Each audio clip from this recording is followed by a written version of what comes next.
அரிக்குட்டி, நான் உங்ககிட்ட ஒண்ணு சொல்லட்டுமா? சரி, காலையில எழுறத பத்தி பார்க்கலாமா? இப்ப காலையில 4 மணிக்கு எழுந்தா என்ன தெரியுமா சொல்றாங்க? ரொம்ப நல்லதுன்னு சொல்றாங்க. ஓகேவா?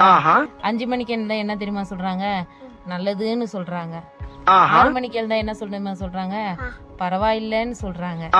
7 மணிக்கு எழுந்தா என்ன தெரியுமா சொல்றாங்க? சோம்பேறின்னு சொல்லுவாங்க. அதுக்கடுத்து 8 மணிக்கு எழுந்தா என்ன தெரியுமா சொல்லுவாங்க? சொல்லு, நீ சொல்லு. சுடு சோம்பேறின்னு சொல்லுவாங்க. ஆனா 9 மணிக்கு எழுந்தா என்ன தெரியுமா சொல்லுவாங்க? நோயாளின்னு சொல்லுவாங்க. என்னன்னு சொல்லுவாங்க? 9 மணிக்கு எழுந்தா என்ன சொல்லுவாங்க? நோயாளி. நோய்வாளி இல்ல, நோயாளி. 10 மணிக்கு எழுந்தா என்ன சொல்லுவாங்க தெரியுமா? நீ வாழ்வதே வீணுன்னுவாங்க. 11 மணிக்கு எழுந்தா என்ன தெரியுமா சொல்லுவாங்க? நீ உயிர் வாழ்வதே வீணுன்னுவாங்க. இதுல நீ எவ்வளவு நேரத்துக்கு எழுற அரிக்குட்டி? ஓ, நீ ரொம்ப நல்லவங்களா?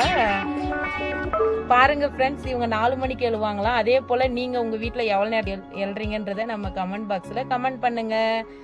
Okay, thank you. நம்ம வீடியோ பிடிச்சிருந்தா சப்ஸ்கிரைப் பண்ணுங்க.